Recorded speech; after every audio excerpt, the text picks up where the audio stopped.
Hello. There we go. Good morning. Thank you for joining us in this early morning. It is early over there where you're at. Where are you? California, 7:32. Oh man, I appreciate you joining us this morning. And I've been watching your content for a while, and I see that you're very outspoken. You're not shy. You stand for something, and I want to get to that. But could you just brief the people here about yourself and where you're from and how you landed up in California? I've been in California for 41 years, 41 of my 51 years of life. Whoops. Hold on. And I was born in the Bronx, told you. Yep, yep. I lived in the Bronx till I was 3, and then we moved to New Jersey. And then my parents made their way to California as my mom's family lived here. Okay. Um, my dad was a truck supervisor, route supervisor for gourmet bakeries for many years. So he was on the road in the snow, and he really hated it. Both my parents were Cuban refugees. They came here. My dad came here in '67. My mom came in '69, and Wow. I was the first one born in the United States. Where did they come from? They came from Cuba. They were Cuban. Okay. So Mm-hmm. this 69 is at the height of the revolt, right? Yeah, it was years before, but Yeah, just before. it was Yeah. like get out now. And my dad was Yeah. able to get out first, and then he sponsored my mom and my brother, and then they came, and Wow. then the whole family came. And so now I wanted to ask him. I had just before I switched the background, I said the Latino community has been hijacked, and you know a thing or two about that because I've seen some of your content. How would you describe the Latin community has been hijacked? Uh, it's been hijacked in so many ways because they took the Latino vote for granted for so many years. Hmm. And, I mean, I want to say that I was born into a conservative world with my parents because they brought their ideology from their background, Yeah. uh, and going through what they did because they lived in um, a totalitarian communistic dictatorship for um, as adults and went through that whole thing. Yeah. So when they came here, um, you know, their ultimate plan, like I don't know about other people's plans, but their ultimate plan was one day this is going to fall, and in Cuba, and we'll be able to go back. Oh. Mom and dad made sure that my brother and I spoke fluent Spanish, read and reading and writing, um, because they figured like when we go back to Cuba, these two are going to have to be able to communicate with people. Right. So we were only allowed to speak Spanish at home. I mean, amongst each other, we could speak English, but I didn't even learn English probably a year before I started kindergarten, and that was in New Jersey. Um, and they were, as soon as they could, both became American citizens because they found it so important to be, if they were going to live in this country, then they had to abide by what was here in this country, and they wanted their voices to be heard because Mm. they had been silenced for so long. So, as soon as they were both able to become American citizens, they did. And Yeah. You said their voices were silenced. I joined this app in October of last year. mhm. And my first experience of talking to somebody, what do you call a TikTok debate, whatever the heck that is. But a person was telling me that my thought process about Cuba was wrong because it was deep rooted in American propaganda. And no, I've had Cuban friends that has family in Cuba. And that's where I was getting my information from, not from what American textbooks were telling me about Cuba. Could you tell the people here what are some of the myths and the misconceptions about Cuba? One of the misconceptions is um, that, you know, you have free healthcare, you have free education, you have, you know, free everything. You have no freedom. It's been 1 year since they had their protest, their freedom protest, Yep. and many were arrested. I have a half sister that's in Cuba that she's never been able to leave. Um, and I mean, I have a lot of family there. You only have electricity for a couple hours a day. You are not, and when I'm talking about electricity, you also don't have um, things like propane to cook. Um, you have what would be like your rationing of food.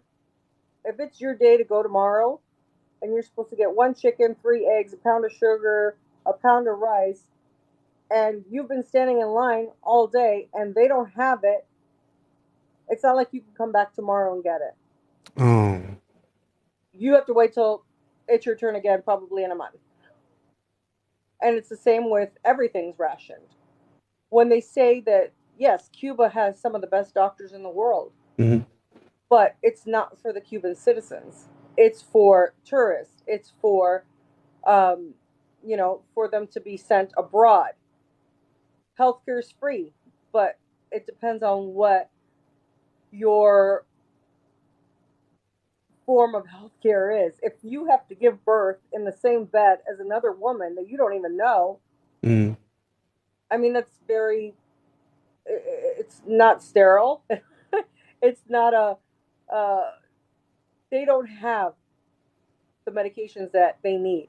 They can't go in and buy it unless they have someone that's here that's sending them money or sending them medications or doing all of that. They're not going to get what they need. And people say they have to drop the embargo because the embargo is prohibiting the people from getting what they need. No, the embargo, dropping the embargo would only benefit the government because they Oh. anyway. So when people say, "Oh, just let the embargo go," it's for the people. People still get food. They still get a humanitarian aid. But when they're sending them like stuff that's 10 years old, expired food, I don't know if you've seen videos of them getting grains or rice or cans of fish or whatever that's expired, that's got bugs in it. That's it. So So, yeah, this is mind-boggling. This part, I didn't hear this part. Wow, and that's crazy. limited.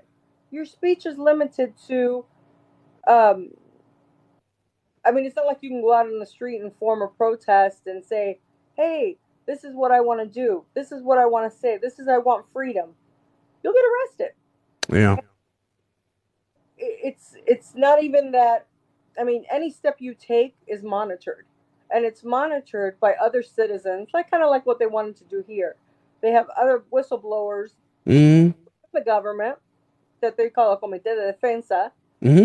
that is with the Cuban government because they get paid for it.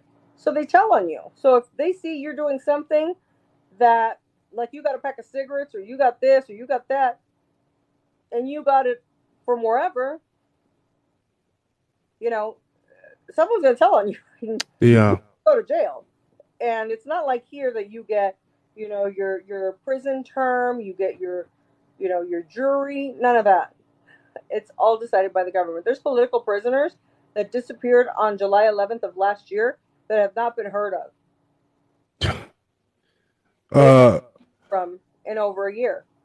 So, the embargo part. That's a sticking point that I hear from a lot of young people on this app, right? And so you just exposed a huge misconception that if they just drop the U.S. embargo or whatever embargo that we classify it as, it would liberate the people. The people would be flourishing. They'll be living life. They'll be doing well.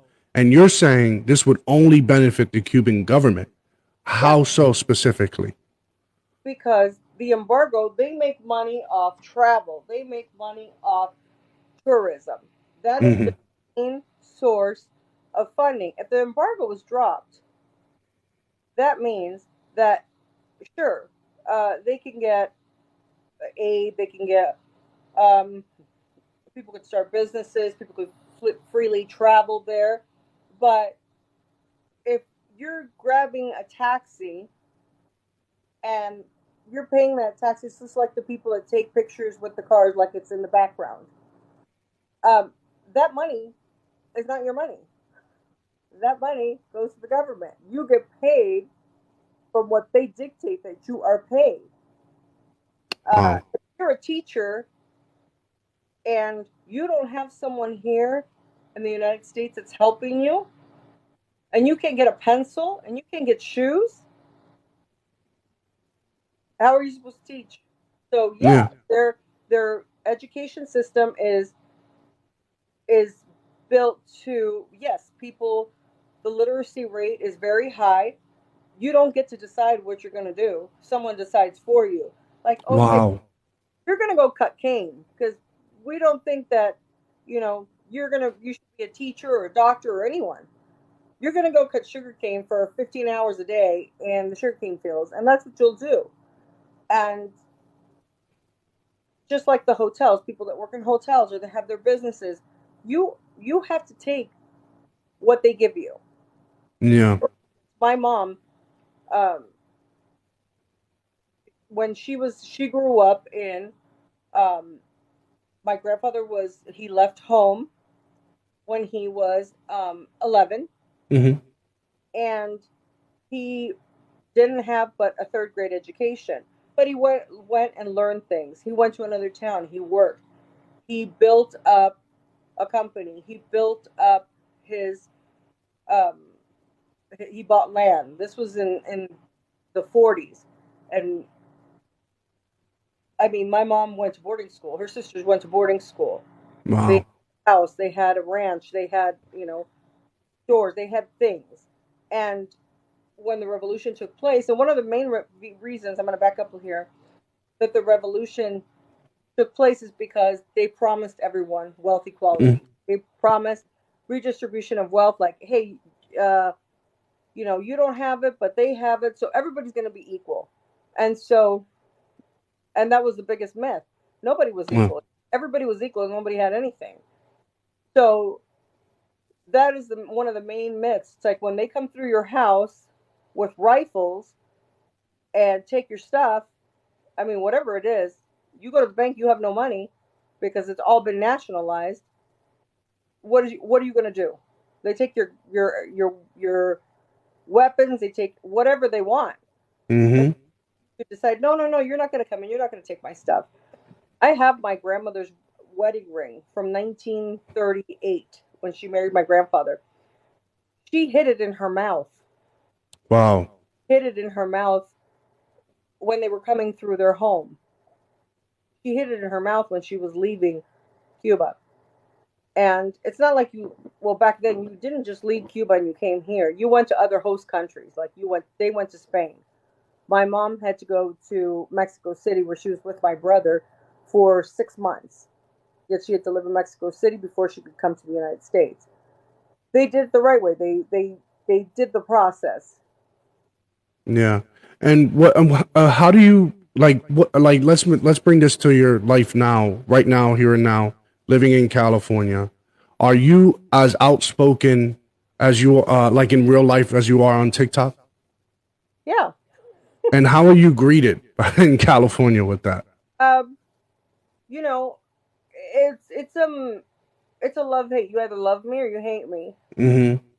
There's no gray area. Yeah. And I mean, yes, I've lost a lot of friends, which along the way, um, you find your ground. I mean, I have a friend that I've had for 36 years that pretty much was in my house as a teenager, knew my parents, knew, had dinner there once a week, and she was a lifelong friend. And when she found out that, because it was never a secret, it wasn't something that we discussed. And when she found out that I voted for Trump, that was it. Why do you think that? Oh, because she told me that he was a racist, that I was a racist. I mean, Mm. she's biracial. My son's biracial. It's not something that I am. I've never been. I mean, I grew up in Los Angeles, Hmm. and never had a fear of going anywhere in Los Angeles. Somebody give me an address and go, oh yeah, can you go over here and get something? Sure. I work for a company that I had to go. I mean, we're talking way back in the 90s. I worked for a paging company. Remember with the beepers? Yeah, yeah. Did programming for that, and I go to every city. I had to go to Watts. I had to go to South Central, and I didn't care. It wasn't like, oh, Lily, are you okay? Well, I don't care. I'm sure. I never had that fear in my life. I still don't. Um, has the state changed since then? Absolutely. Is it very volatile at this point? Yes. But and just touching on the Cuba thing really quick, people Hmm. say, oh, another, kids are taught to idolize. Here, they're taught to idolize like Che Guevara.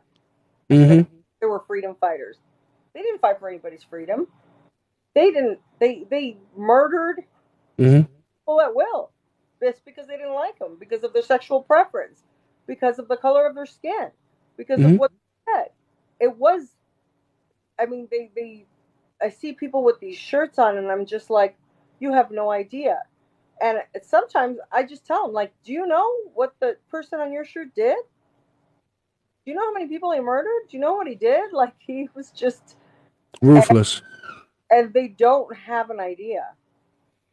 Yeah, I had a rude awakening because growing up here in New York City, they idolize Che and they idolize Castro, and it was a rude awakening to find out what that really meant to people. Like seeing that image was a terrifying image for people. Like, no, I don't want to even be near you. Like, you don't know what that means. I want to stay away.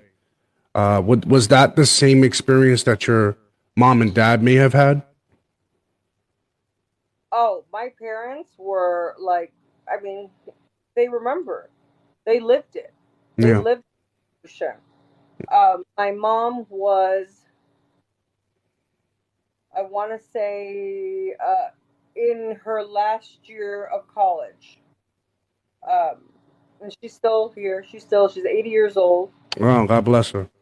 And I'm glad every single day that I have her, because they taught me so much. They and in turn they taught my kids too. Hmm. Like, this is the way that you have freedom. Don't take advantage of your freedom. You have a lot of things in this country. Like, it's we were silent for so long. Like they said, the silent majority.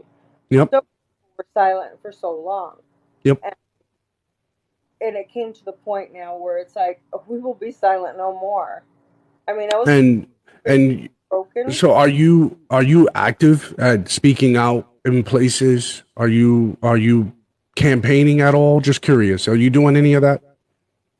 I do. I mean, I do some rallies. I don't speak publicly. Uh, Okay. I really don't, and I'll tell you, I really don't do many lives. And the reason that I don't go out to many rallies is a lot of the rallies are on weekends, and uh, my work schedule is Thursday, Friday, Saturday, Sunday. So Wow. on the weekends, um, I'm working. So, and a lot of rallies take place on weekends. So it's kind of hard for me. And I have two grandkids that I watch. Um, like I told you, I watch them on Mondays and Tuesdays. Hmm. And like today, there's somebody got COVID at the preschool, so I have to go pick one of them up from her mom because she'd take her to work with her. Yeah. Uh, and and I chip in whenever I can, and I help to raise two, little ones that will also fall into that, because my kids are conservative, and they do follow. And you know how California is. It's funny because Gavin Newsom was talking about how much freedom we have here in that commercial that he released in Florida. It's like, what? Talking about bringing back the mask mandates again. Oh, they brought them back. They're Oh, they starting. did? Yeah, San Diego Okay. County has mask mandates. I think the one in Los Angeles starts on the 29th. Some places have already started. Uh, I know in the city of Los Angeles, I know buses, trains, all of that, you have to mask up. And and I chose not to work at those places. Yeah. I was like, It's hey, by the ridiculous. way, I'm not. If I have to wear a mask, and she's like, oh, Lil, like, okay, well, can you do? And I'm like, no, where? If it's after this date, no. Um, Yeah. I Mm-hmm. work mostly in a conservative county, so and I've been in my career long enough. I mean, it's not. Trust me, my career is not what it used to be, Mm-hmm. um, because Gavin killed a lot of careers, a lot of businesses, and that's what people don't seem to realize. Like, there's so many places here that were permanently closed, and there were a lot of small businesses. Like, these big businesses, big box, flourished, and the stuff that really needed to stay open, those small businesses, those family-owned businesses, restaurants, you know, mechanic shops, just little things, jewelry stores, everything. If it's not riddled by crime, he destroyed it. I mean, you know how crime is here, and we have well, one already recalled in San Francisco, Chesapeake. We have Yeah. Good. that are very soft on crime. They're Mm-hmm. letting people out. I mean, they in California in 2020 and 2022, because we're still under emergency COVID orders from Unreal. the governor. So yeah, that goes for your freedom too. Uh, Mm-hmm. uh, to avoid inmates getting COVID, because everybody's got to live here. They released in 2020 and 2021. They released 60,000 inmates to avoid the Wow. 60,000. Some violent, some um, that had 20-year sentences. Uh, they released them, and that's not even counting 2022. So all those people, and I'm not saying many didn't deserve to be released, sure, because as you know here, Kamala Harris kept people behind bars for things that she later said that she did herself. Um, so yeah, a lot of people were beyond their sentences. Okay, but if you're letting out uh, criminals, violent criminals, sex offenders, um, you know, people that have two strikes, Yeah. then Yeah. then you have a process where um, it's not working. And Yeah. when I was touching on the DA, we have a DA here in Los Angeles County, George Gascon, and Cuban born, by the way, who is backed by evil entities, but he is soft on crime, and they just um, came down on him because it's like, you came into office with this ideology, and it's not following the laws of the people that voted in this county. He was a cop too, right? Yeah, he was a cop here. He Yeah. was a cop in Arizona. He was then he graduated from law school. He was a DA in San Francisco. So these are all Pelosi people, and Kamala Harris and Gavin Newsom. These are all these people. Um, and he came down here, and he wasn't backed by anything. Um, he's soft on crime. He would not allow district attorneys to go into parole hearings, probation hearings, to fight for victims. So the sheriff of the county, Alex Villanueva, said, "Okay, you're not going to send DAs. We're going to send sheriff's deputies in there, because someone needs Good. to have a voice for the victims." And they hate that. The supervisors of the county supervisors just voted to be able to remove an elected sheriff, because they're about hand holding, and they're about soft on crime too. And, you know, the criminals have more rights than law abiding citizens. Unbelievable. And it's going on the ballot. They want him out. There's another. guy that's running for sheriff, and he's a retired chief of police in Long Beach, and he doesn't believe that he should be involved in decisions that are having to do with the DA or a voice. It's like you're the legal, court part of crime, Yeah. and they don't want to. He doesn't want to get involved. He doesn't want to get his hands dirty. But you have to get your hands dirty. Especially with these people, for sure. Hey, If, Lily, I wanted to see if you have any powerful words to share with the audience here. Like, what would you want to leave with them? Because I know you have something you have to run off and do, and I don't want to take too much of your time. So, if you were to leave something inspiring and for the I mean, audience this morning. don't surrender. Don't surrender. I mean, it's you know, um, tyranny only works if you comply, and the people for many years complied. They went through, my body, my choice, but not with certain things. It's like we're adults and we're not adults, we have children, and they want to take that power away from the parents. In California here, it's all about taking parents' power away from decisions, medical decisions to their children, whatever it may be, whether it be, what goes into your child's body, whether what your child does. They're giving more power to children that aren't able to vote, that aren't able to go into the army. They're not able to do this. They have to have an age limit for everything, but not an age limit where it benefits corruption, Mm, indoctrination, and uh, you know the. I believe for so many years they just dumbed down society, and they created that.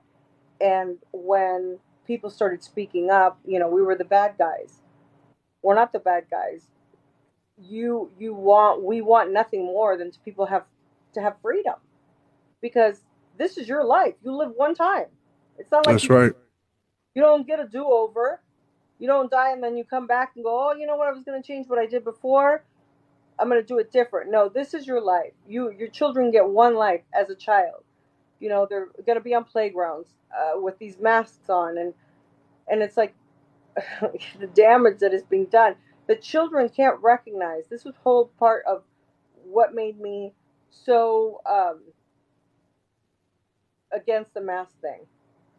It wasn't because, I'm like, oh no, the health, this and that. But it's like children are breathing their own CO2. Mm, I mean, for a couple months, had to wear a mask to go to work. I've never had a raspy voice in my life. Now I have a raspy voice. And now I'm just like, I had to do it to work. And it was like 3 days a week. So, I didn't sit at home and collect unemployment like so many people did. I went out and worked. When people were in lockdowns, I was working. And, and, but children couldn't identify their teachers. They couldn't tell you what somebody looked like because they were masked up. mm. We have a huge crime problem here in California. We have, all these smash and grab robberies. We have, I mean, you can't imagine. You go into the mall, and any given time, um, stores are broken into. We had a Sunglass Hut where I work that was broken into. I mean, this is in broad daylight. Wow. That they took, I think it was $45,000 of merchandise in one day. They hit them twice. It's like they have the gates half open, and they had to have more people. It's like, where does it stop? Where, because police are not coming out unless somebody's hurt, injured, or Or there's dying. Yeah. blast weapons. The police is not coming out. It's petty theft now. Everything is Yeah. petty. Well, Lily, thank you for coming on this morning. You're I welcome. appreciate you and your words, and the fact that you don't go live often and you decide to come here. I Yeah, no, truly appreciate it. I mean, I just literally, before I logged in to the account, I was like, I got a big warning, like, oh, you're because I put up that video about that girl that the man shot into her house, and there were protesters outside, and he was trying to unalive her and her children, or unalive. Oh yes, the BLM protests. They put it Yeah. up. They put up a warning of weapons, and it's like, what, her mouth? Because that was a weapon involved. I mean, literally, it's down, and it's under community guideline violation. And I mean, Unbelievable. I've had, Unbelievable. um, I mean, my last ban was like about 3 weeks ago, and I was down for almost 2 weeks. And I have backups, but still, I mean, my Instagram, people say, "Oh, your Instagram, go post on Instagram." Instagram never gets taken down. They suspended my account for 30 days. So they Yeah. said, Very strict. yeah. You know, Lily, I hope there's a way for you to get your story out. And I hope, like, if you ever had an idea to write a book, I hope I can throw that in there. Maybe you should write a book and tell the generation, because I think somewhere there's a loss of information. For some reason, people are just thinking or believing these myths about Cuba and about surrendering and what that really means for people who is defected from communist countries. And it's not just communist countries. And it's here. You can't surrender just because Yes. somebody tells you to. You have freedom. Take advantage of your freedom while you have it. You know, he's going to go in there this week because, you know, I think that he's almost at the end of his term, let's say.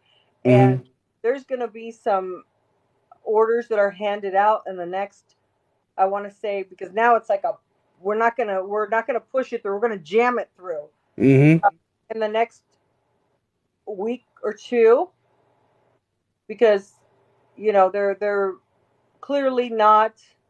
People are opening their eyes to everything that's going on. So there's going to be a lot of things that are coming down, and it's going to happen quick, and people have to be ready Yeah. because your life depends on it. Your life and your um, pursuit of happiness and freedom is going to be jeopardized. And that's why I said never surrender. We won't give That's in. right. Up and we'll never surrender. And vote, That's people. right. Person, get out there and vote. That is your strongest thing, is get out there and vote. That's right. Vote in person.